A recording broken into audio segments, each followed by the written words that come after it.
CTET 2022 की तैयारी कर रहे हैं, आप इस वीडियो तक पहुंच चुके हैं तो बहुत सही जगह पे आपने वीडियो को क्लिक किया है। यहां पर आपको कंप्लीट सीटेट की तैयारी एकदम फ्री में कराई जाएगी। आप हमारे टेलीग्राम ग्रुप से जुड़ जाएं ताकि आपको हर क्लास का लिंक मिल सके। आज की इस वीडियो में हम बात करेंगे कौन से वो टैग वर्ड हैं, कीवर्ड हैं जिनसे हम सीटेट के पेडागोजी के क्वेश्चंस को चुटकियों में पलक झपकते ही आप आंसर तक पहुंच जाएंगे, क्योंकि ऑनलाइन एग्जाम होगा। लास्ट टाइम भी आपको ऑनलाइन एग्जाम हुआ था, तो आपके लिए जरूरी है कि आप कम समय में अधिक प्रश्नों का उत्तर कर पाएं, क्योंकि मैथ हो गया या फिर कुछ ऐसे विषय भी होते हैं न्यूमेरिकल वाले क्वेश्चंस जैसे ईवीएस में आ जाते हैं, तो इसके लिए आपको एक्स्ट्रा टाइम चाहिए होगा। और वो टाइम आप तभी बचा पाएंगे जब आप कम समय में कीवर्ड के माध्यम से उत्तर तक पहुंचेंगे। आज के इस वीडियो में हम कुछ इंपॉर्टेंट कीवर्ड भी बताएंगे। इसके बाद हम पेडागोजी के 15 क्वेश्चंस भी कराएंगे जो कंप्यूटर बेस्ड एग्जाम में पूछे गए हैं। ऑनलाइन एग्जाम में जो प्रश्न पूछे गए हैं वो आज की इस वीडियो में हम आपको कराने वाले हैं। नए पैटर्न के प्रश्न हैं, आपको अंतर देखने को मिलेगा कि पहले किस तरीके के प्रश्न पूछे जाते थे और क्या कुछ बदलाव हुआ है। तो आइए शुरू करते हैं। चैनल पर पहली बार आए हैं, वीडियोस को देखें, अच्छा लगे तो आप चैनल को सब्सक्राइब करके बेल आइकन को ऑन कर लीजिएगा। कीवर्ड को दो प्रकार से यहां पर डिवाइड किया गया है, एक होता है सकारात्मक और एक होता है नकारात्मक। आपको सबसे पहले प्रश्न की प्रकृति देखनी होगी कि प्रश्न में तो कहीं ऐसा नहीं है कि नेगेटिव प्रश्न ही हो और आप समझ ना पाए, प्रश्न का उत्तर गलत कर दें। तो सबसे पहले आपको क्वेश्चन को ढंग से पढ़ना है कि उसमें क्वेश्चन में ही तो नहीं कोई नेगेटिव वर्ड का प्रयोग किया गया है। ऐसे बहुत सारे प्रश्न आते हैं जो आपको कंफ्यूज कर जाते हैं। तो यहां पर सबसे पहले हम देखेंगे वो सकारात्मक पॉजिटिव कीवर्ड जिनको देख करके आप पहचान पाएंगे कि हाँ, अगर ये शब्द का प्रयोग क्वेश्चन के किसी भी विकल्प में किया जा रहा है तो वो उसका सही उत्तर होगा। ज्यादातर प्रश्नों में आपको एक शब्द देखने को मिलता है अवसर प्रदान करना। ठीक है, अवसर प्रदान करने का मतलब ये होता है, इसको सकारात्मक की कैटेगरी में इसलिए रखा गया क्योंकि बच्चे को जितना ज्यादा आप अवसर देंगे, मौका देंगे, वो उतना बेहतरीन तरीके से सीख पाएगा, चीजों को प्रैक्टिकली कर पाएगा। मान लिया कक्षा में आप टीचर हैं और लगातार आप बोले जा रहे हैं, बच्चों को मौका ही नहीं दे पा रहे हैं, तो बच्चों के मन में जो डाउट होंगे वो क्लियर नहीं होंगे। बच्चा अगर कुछ पूछना चाह रहा है, आप उसको मौका ही नहीं दे रहे हैं, तो उसके मन में जो भी चीजें चल रही हैं ना तो वो पूछ पाएगा, ना अपने भावों को अभिव्यक्त कर पाएगा, बता पाएगा। जरूरी है कि बच्चों को अधिक से अधिक अवसर प्रदान किए जाए या फिर मौका दिया जाए। तो अगर प्रश्न सकारात्मक है, प्रश्न में अगर ये पूछ रहा है कि अधिगम के लिए बेहतरीन उपयोगी विकल्प का चयन करिए या अधिगम के लिए निम्नलिखित परिस्थितियों में से कौन सी परिस्थिति सबसे बेहतर हो सकती है, तो आपको ये देखना है अगर प्रश्न के विकल्प में अवसर प्रदान करना दिया है तो वो बेहतर होगा। या फिर बच्चों को मोटिवेटेड करना, प्रोत्साहित करना, व्यावहारिक जीवन से जोड़ना, विभिन्न संदर्भों में विविध प्रकार से अगर दिया है, क्योंकि बच्चों को हम जितने संदर्भों में चीज़ों को सिखा रहे हैं, जितने प्रकार से सिखा रहे हैं, कई प्रकार से अगर हम सिखा रहे हैं तो बच्चे के लिए ज़्यादा बेहतर होगा। किसी भी पर्टिकुलर टॉपिक को अगर हम पढ़ा रहे हैं तो उसके व्यावहारिक जीवन से जोड़ें, साथ ही साथ उसके दैनिक जीवन से, ठीक है, ताकि वो रिलेट कर पाए कि इसका हमारे जीवन में क्या महत्व है। अगर आप बच्चों पर चीज़ों को थोप रहे हैं तो वो गलत हो जाएगा। बच्चों को मौका दीजिए, ज़्यादा से ज़्यादा खोज करके सीख पाए, ठीक है, करके सीखे, लर्निंग बाय डूइंग, यानी बच्चा करके सीखे, बच्चे का इंटरेक्शन हो, बच्चा इंटरेस्टेड हो, इन सब चीज़ों को आपको ध्यान में रखना है। तो ये जो आपके सामने शब्द लिखे हुए हैं, ये डायरेक्ट अगर आपको किसी भी ऑप्शन में दिख जाए तो आपको देखना होगा कि 99% चांसेस होंगे कि वही उस प्रश्न का उत्तर सही होगा। अगर कभी कभी ऐसा भी होता है कि ये भी मिल रहा है, ये भी मिल रहा है, ये भी तीनों ऑप्शन में शब्द मिल रहे हैं, तो वहां पर चांसेस रहेंगे कि क्वेश्चन में ये पूछा जाएगा कि कौन सा उपयुक्त नहीं है, यानी क्वेश्चन वहां पर निगेटिव होगा। तो 3 सकारात्मक वाले हटा करके एक आप नकारात्मक वाला विकल्प चुन करके उत्तर कर पाएंगे, जैसे दंड देना, नकल कराना, ग्रेड या अंक पर जोर देना, ठीक है, परीक्षा फल पर जोर देना, डांटना बच्चे को, दबाव बनाना, ये नेगेटिव कीवर्ड है, इसकी भी हम बात करेंगे। इसके बाद क्वेश्चंस भी हम आपको कराएंगे। वीडियो अगर आपको अच्छा लगे तो लाइक कर दीजिएगा और आपको इस चैनल पर सभी सब्जेक्ट की क्लासेस कराई जाएंगी, तो आप चैनल को सब्सक्राइब करके बेल आइकन को ऑन कर लीजिएगा। बच्चा अगर सामाजिक अंतःक्रिया से सीख रहा है तो बेहतर है, क्योंकि समाज की महत्वपूर्ण भूमिका होती है अधिगम में। बच्चा अगर अपने फ्रेंड सर्कल से सीख रहा है, सहपाठी अधिगम के द्वारा क्रिया करके सीख रहा है तो बेहतर है। बच्चा अगर होमवर्क करके नहीं आ रहा है, विद्यालय में लेट आ रहा है या उसके पास कॉपी नहीं है, किताब नहीं है, लिखने के लिए पेंसिल नहीं है, बैग नहीं है, अच्छी ड्रेस नहीं है, जो भी है, तो इसके पहले हम क्या करेंगे, कारण पता करेंगे कि बच्चे के सामने जो भी समस्याएं हैं वो क्यों हैं, उसका कारण क्या है उन समस्याओं का। क्योंकि जब हम कारण को जान लेंगे तभी उसका हम सही से मतलब उसके साथ व्यवहार करेंगे और उन कारणों को दूर करने का प्रयास करेंगे, समस्याओं को दूर करने का प्रयास करेंगे। तो ध्यान रखिएगा, अगर बच्चा सक्रिय है, एक्टिव लर्निंग हो रही तो ये बेहतर होगा। बच्चा अगर खेल खेल में सीख रहा है तो बहुत अधिक बेहतर होगा। बच्चों को अगर मौका दिया जाए कुछ अपनी बात को कहने का, तो वहां पर अगर विकल्प में दिया गया है कि सृजनात्मक विचारों की अभिव्यक्ति कर रहा है बच्चा, मतलब अपने विचारों को सम्मिलित कर रहा है, तो बेहतर सकारात्मक विकल्प होगा। बच्चा अगर संदर्भ के अनुसार सीख रहा है, स्वयं खोज करके सीख रहा है, तो ये बेहतर होगा। अब हम बात करते हैं निगेटिव वाले ऑप्शंस, यानी निगेटिव शब्द कौन कौन से हैं जिनको देख करके आप पहचान जाएंगे कि ये इसका उत्तर नहीं होगा। जैसे अगर बच्चे को हम ये कहते हैं कि बच्चा निष्क्रिय है, तो वो सही उत्तर नहीं होगा, क्योंकि बच्चा क्या है, सक्रिय रहता है, सक्रिय लर्निंग के माध्यम से यानी एक्टिव लर्निंग के माध्यम से सीखता है, जिसमें बच्चा खुद एनरोल हो, तो ये नकारात्मक हो जाएगा अगर निष्क्रिय दिया है। अवहेलना, बच्चे को अगर हम हतोत्साहित कर रहे हैं, इग्नोर कर रहे हैं, तो ये भी निगेटिव है। बच्चे की हम किसी से तुलना नहीं करते हैं। ऐसा नहीं है कि आप टीचर हैं, आपकी क्लास में कोई बच्चा है, उसके 100 नंबर आए हैं और दूसरे बच्चे के आए हैं मान लिया 59 नंबर, तो यहाँ पर हम तुलना नहीं करेंगे कि देखो इसके इतने नंबर आए, इसके इतने नंबर आए। हम उसी बच्चे की कमजोरी को पता करेंगे और उसका उपचारात्मक उपचार करेंगे, देखेंगे कि कैसे इस बच्चे के भी 59, जिसके नंबर 59 है, उसके भी कैसे 90 या 100 आ सकते हैं। तो हम तुलना नहीं करेंगे। बच्चा अगर कुछ कार्य कर रहा है, प्रश्न पूछ रहा है, ठीक है, बच्चा खेल खेल में सीख रहा है, तो उसको रोकना नहीं है, दबाव नहीं डालना है कि बेटा तुम इतना होमवर्क करके ही लाओ, ठीक है, हतोत्साहित नहीं करना है। महापुरुषों की जीवनी बताना क्या है, ऐसा नहीं कि आप लगातार महापुरुषों की जीवनी ही बताया जा रहे हैं, जीवनी आधारित कि हाँ कबीरदास जी ऐसा कह गए थे तो आपको ऐसा ही करना है। नई शिक्षा नीति और एनसीएफ और आरटीई के मानदंडों को आपको ध्यान में रखना है। और ये तीनों टॉपिक हमने बताए हैं, आरटीई, नई शिक्षा नीति 2020 एनईपी और एनसीएफ, इस पर हम डिटेल से वीडियो लाएंगे क्वेश्चंस के साथ, तो आपको और अच्छे तरीके से समझ में आएगा। इससे लगभग आपकी परीक्षा में 10 प्रश्न जरूर पूछे जाएंगे इन तीनों टॉपिक से। इसके अलावा अगर हम ज़्यादा पाठ्यपुस्तक पर जोर दे रहे हैं, विकल्प में दे रखा है कि पाठ्यपुस्तकीय ज्ञान पर जोर दिया जा रहा है, तो वो निगेटिव हो जाएगा। परीक्षा पे अगर बहुत अधिक जोर दिया जा रहा है या अंक ग्रेड पे बहुत अधिक जोर दिया जा रहा है, तो ये निगेटिव विकल्प होगा। बच्चे को हमें फेल पास पे जोर नहीं देना है। बच्चे को हमें ये नहीं कहना है कि बेटा तुम फेल हो जाओगे, ऐसा करोगे तो वैसा करोगे तो फेल हो जाओगे, या किसी विकल्प में ये दिया है कि मूल्यांकन करने का उद्देश्य क्या है, तो वहां पर सिर्फ मूल्यांकन का उद्देश्य फेल पास से नहीं होगा, ये चीज आप ध्यान रखिएगा। अगर ऐसा मिल रहा है तो वो निगेटिव ऑप्शन हो जाएगा। बच्चे को हमें दंड नहीं देना है, डांटना नहीं है, किसी भी प्रकार का भेदभाव नहीं करना है। क्लास में लड़की हो या लड़का, आप एक टीचर होने की दृष्टि से सभी के साथ समान व्यवहार करेंगे। अगर विकल्प में कहीं दे रखा है कंठस्थ कराना, रट्टा लगवाना, याद करवाना, तो वो गलत हो जाएगा। अब इसको हम अभी ऑप्शंस के थ्रू जब आपके सामने कुछ क्वेश्चंस कराएंगे तो चीजें और अच्छे से क्लियर हो जाएंगी। अपनी कॉपी में एक तरफ निगेटिव और एक तरफ पॉजिटिव कीवर्ड को नोट कर लीजिए, स्क्रीनशॉट ले लीजिए। केवल अगर कहीं दिया है, ही दिया है, मात्र दिया है, एक मात्र दिया है, सदैव, तो यहां पर अगर हम किसी भी ऑप्शन में केवल से जोड़ देते हैं तो फिर वो एक केंद्रित हो जाता है कि बस उसी पे सारी चीजें टिकी हुई हैं, है ना। तो ये अगर ऑप्शन मिल रहे हैं केवल, ही, एक मात्र, सदैव, तो निगेटिव हो जाएंगे। जैसा कि हमने आपको बताया, बच्चे को रटाना नहीं, चीज़ों को दोहराना नहीं, दोहराने का मतलब भी यहाँ पे रटाने से हो जाता है।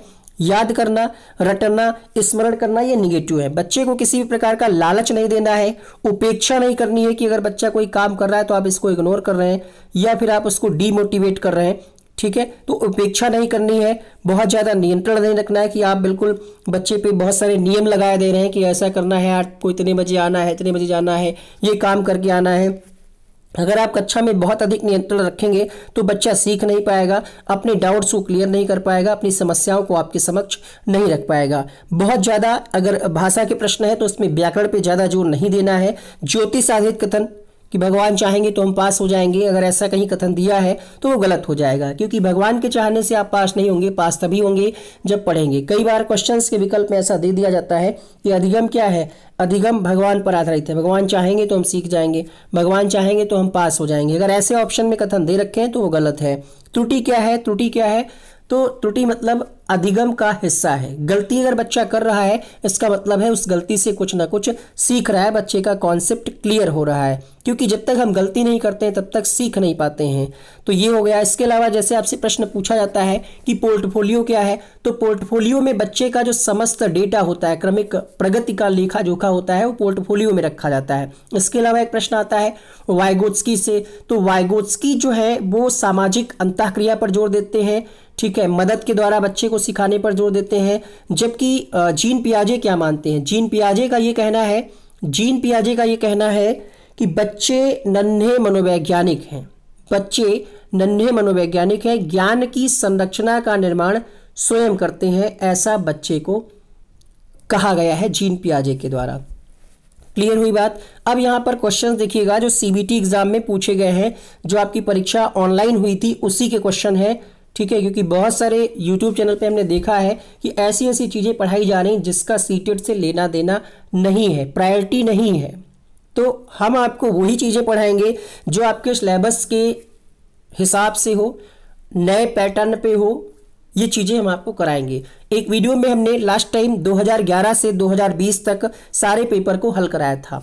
इस बार भी आपको एक ही वीडियो में हम प्रयास करेंगे कि जितने भी ये सीबीटी एग्जाम हुए हैं उन सभी को एक एक वीडियो में कराया जाए। तो बने रहिए चैनल के साथ, सारी कंप्लीट तैयारी आपकी कराई जाएगी, संस्कृत हो या हिंदी, इंग्लिश, सभी सब्जेक्ट को कराया जाएगा। एक शिक्षक होने के नाते आप अपने छात्रों में समस्या समाधान क्षमताओं को किस प्रकार सुसाध्य कर सकते हैं, ये प्रश्न पूछा गया है। पहला ऑप्शन है अपने विद्यार्थियों में डर की भावना पैदा करके, समस्याओं के हल हेतु अटल तरीके के इस्तेमाल को बढ़ावा देकर, समरूपों के इस्तेमाल को बढ़ावा देकर, या फिर निष्क्रिय रटन पद्धतियों के इस्तेमाल को बढ़ावा देकर। बताइए, यहां पर आपका उत्तर हो जाएगा ऑप्शन कौन सा। देखिए, हमें बच्चे को डराना नहीं है, किसी प्रकार से लालच नहीं देना, डांटना नहीं है, तो ये वाला ऑप्शन गलत हो गया, ठीक है। अब यहां पर निष्क्रिय दे रखा है, तो निष्क्रिय रटन पद्धतियों से ये भी गलत हो गया। अब आपके पास बचे दो ऑप्शन, समस्या समाधान क्षमताओं को किस प्रकार आप सुसाध्य कर सकते हैं। समझिएगा बात को, बच्चे के सामने कोई समस्या आती है तो आप क्या अटल तरीके से, मतलब अटल मतलब क्या हुआ, जिसको टाला ना सके, बिल्कुल एक फिक्स तरीका है, क्या उसी से आप सभी समस्याओं का समाधान कर देंगे? नहीं, समस्या कई प्रकार की हो सकती है, तो अटल तरीके से हम नहीं करेंगे, बल्कि हम क्या करेंगे, समरूपों के इस्तेमाल को बढ़ावा दे करके हम समस्याओं का समाधान करेंगे। तो यहाँ पर आपका उत्तर हो जाएगा option number third, similarity. Depend करेगा कि किस प्रकार की समस्या है और उसी आधार पर हम समस्याओं का समाधान करेंगे। दूसरा प्रश्न देखिए बहुत ज़्यादा बदलाव नहीं हुआ है प्रश्न पूछने के तरीके में। कुछ कुछ प्रश्न हैं जो अभिकथन वाले आ गए हैं, कूट वाले आ गए हैं, तो उनको भी हम आपको कराएंगे। बस अगर आपका कॉन्सेप्ट क्लियर होगा, अगर आपका बेस क्लियर होगा, तो आप बहुत आराम से उत्तर कर पाएंगे। दूसरा प्रश्न है, निम्नलिखित में से कौन सा सार्थक अधिगम को सुसाध्य करेगा। पहला ऑप्शन है कक्षा में संदर्भ रहित अधिगम को बढ़ावा देना, एक समस्या पर विविध तरीकों से विचार करने के लिए प्रोत्साहित करना। यहां पर आपको यह पहचानना है कि कौन सा विकल्प जो है जिसमें सार्थक अधिगम होगा। देखिए यहां पर फिर से आपको चुटकियों में पहचानना, रट्टा मार हटा दीजिए, नकल करने वाला हटा दीजिए। अब यहां पर हमने आपको सकारात्मक वाले में क्या बताया था कि विविध तरीके से हम बच्चे को प्रोत्साहित करें, तो आपका फटाक से आंसर दूसरा हो जाएगा। ये आपका टाइम बचा। तीसरा प्रश्न है, एक शिक्षक को अपने शिक्षार्थियों में डैश की भावना पैदा करनी चाहिए। तो शिक्षक, आप टीचर हैं, बच्चों में क्या आप बहिष्करण कर देंगे कि अलग अलग बैठो, अलगाव मतलब अलग अलग, हीनता की भावना भी नहीं, जुड़ाव की भावना कि सभी लोग मिलकर के सीखो, जुड़ाव की भावना। आप ऐसी कुछ एक्टिविटी कराएंगे ताकि बच्चा ग्रुप में सीखे और आपस में कनेक्टिविटी बनी रहे, जुड़ाव बना रहे, बहिष्करण ना हो। तो यहाँ पर आपका ऑप्शन सही हो चुका है। अगला देखिएगा क्वेश्चन नंबर 4। चौथा प्रश्न है, एक बाल केंद्रित कक्षा कक्ष में शिक्षक। देखिए निष्क्रिय होगा क्या शिक्षक? नहीं, शिक्षक निष्क्रिय नहीं होगा, शिक्षक तानाशाह नहीं होगा, ऐसा भी नहीं कि शिक्षक की भूमिका ही ना हो। बस ऑप्शन आपका थर्ड सही हो जाएगा। अधिगम को बढ़ावा देने के लिए सहयोगात्मक कक्षा संस्कृति का निर्माण करता है। अब देखिए अगर शिक्षक निष्क्रिय होगा तो फिर वो सिखाएगा कैसे, इसलिए ये नहीं होगा। तानाशाही मतलब अपने ही मन की करें, भले ही आप टीचर बनने के बाद अपने मन की करें, लेकिन यहाँ पर आपको एनसीएफ और आरटी और एनईपी को ध्यान में रखना है कि तानाशाही प्रवृत्ति नहीं चलती है। अगला प्रश्न देखिएगा, भारत में अधिकांश कक्षाएं बहुभाषी हैं और इसे शिक्षक के द्वारा डैश के रूप में देखा जाना चाहिए। कई बार ये प्रश्न बाल विकास में भी आ जाता है क्योंकि बहुभाषिकता वाला चैप्टर है। कई बार ऐसा प्रश्न आपका लैंग्वेज में, हिंदी संस्कृत में आ जाता है, इंग्लिश में भी आ जाता है। तो बहुभाषिकता क्या है, समस्या नहीं है। ये पॉइंट आप नोट कर लीजिए, यकीनन 100% प्रश्न आएगा। ये घुमा फिरा करके कैसे भी पूछ ले, बड़ा ऑप्शन कर दे, घुमा फिरा करके पूछ ले कि कक्षा 4 में एक अध्यापिका है, फिर ऐसे ऐसे पढ़ाती है। तो बहुभाषिकता क्या है, बहुभाषिकता एक संसाधन के रूप में कार्य करती है। एक लाइन को आप ऐसे नोट करिए कि बहुभाषिकता एक संसाधन के रूप में कार्य करती है। यहाँ पर आपने क्या सीखा कि शिक्षक की भूमिका निष्क्रिय नहीं हो सकती, तानाशाह नहीं हो सकती। फिर कैसी होगी शिक्षक की भूमिका, सहयोगात्मक होगी। यहाँ से आपने क्या सीखा कि टीचर, आप एक पॉइंट बना लीजिए, शिक्षक के गुण या शिक्षक की भूमिका। तो शिक्षक कभी भी बच्चों में बहिष्करण की भावना नहीं विकसित करेगा, अलगाव की नहीं, जुड़ाव की भावना विकसित करेगा। पॉइंट आपको बहुत हेल्प करेंगे जब आप खुद से प्रैक्टिस सेट को लगाएंगे। वो विद्यार्थी जिन्हें पठन क्षेत्र में अधिगम कठिनाई होती है, उनके सफल समावेशन के लिए निम्न में से किसकी आवश्यकता है। देखिए फिर से आपको वही ऑप्शंस मिल रहे हैं। अलगाव क्या होगा, क्या दंड होगा, 2 ऑप्शन हट गए कि नहीं हटे। ऐसे बच्चे जिनको अधिगम में कठिनाई महसूस होती है, तो वहां पर हम छूट नहीं देंगे, बल्कि बहुभाषा विषयों की अनिवार्य शिक्षा देंगे। कई भाषाओं में हम अनिवार्य शिक्षा की व्यवस्था करेंगे ताकि अगर बच्चे को किसी एक भाषा में नहीं समझ में आ रहा तो उसको दूसरी भाषा में सीख पाए, लेकिन शिक्षा अनिवार्य रहेगी। निम्नलिखित में से कौन सा प्रेरणा के स्रोत और प्रेरणा के प्रकार का सही मिलाप युग्म है। पहला ऑप्शन है रुचि क्या है, आंतरिक प्रेरणा है। नगद पुरस्कार आंतरिक प्रेरणा है। जिज्ञासा बाहरी प्रेरणा है। दंड से बचाव आंतरिक प्रेरणा है। देखिए रुचि जो है ये आपके अंदर से आती है। आपने कुछ देखा, किसी के YouTube चैनल पर कुछ वीडियोस देखा, तो आप अंदर से देखेंगे कि हाँ आपको ये चीज़ अच्छा लग रहा है, थंबनेल अच्छा लगा, आपने वीडियो को क्लिक किया, तो ये आपके अंदर से आ रही। नगद पुरस्कार आपको आंतरिक नहीं है, नगद पुरस्कार तो कोई दूसरा व्यक्ति आकर के देगा, तो ये वाह हो गया। जिज्ञासा यानी जानने की इच्छा, ये बाहरी नहीं, ये आपके अंदर से आएगी, खुद में लगेगा कि हाँ इसके बारे में जानने। किसी भी चीज़ के बारे में आपने नया कॉन्सेप्ट सीखा, कोई नई मार्केट में कार आई है या कोई नई मार्केट में बुक आई है या कोई वैकेंसी के लिए फॉर्म आया है, तो जानने की इच्छा रहेगी आपकी अंदर से, कोई कहेगा तब नहीं, आप खुद जानने की इच्छा। यानी जिज्ञासा जो है ये बाहरी प्रेरणा नहीं है, ये गलत है। दंड से बचाव आंतरिक नहीं है। रुचि जो है आंतरिक प्रेरणा है, ये बिल्कुल सही मिलाप है। अगला प्रश्न देखिए, अधिगम तब प्रभावी होता है जब विद्यार्थियों के लिए अधिगम लक्ष्य पूरी तरह शिक्षक द्वारा तैयार किया गया, यानी शिक्षक सब फिक्स कर दे कि यही पढ़ना है। प्रतिस्पर्धा को बढ़ावा देता है। बाहरी प्रेरकों द्वारा निर्देशित देता है। अपने अधिगम लक्ष्य स्वयं निर्धारित करने के अवसर, हमने क्या बताया था, अवसर प्रदान करना क्या है, पॉजिटिव है। ये आपको यहाँ पर मदद कर रहा है, क्योंकि बच्चे जो है अपने लक्ष्य को खुद निर्धारित करेंगे ताकि वो अपने तरीके से चीज़ों को सीख पाएंगे, और बाकी समस्या समाधान के लिए तो टीचर है ही। तो बच्चों को ज़्यादा से ज़्यादा अवसर मिले खुद करके सीखने पर।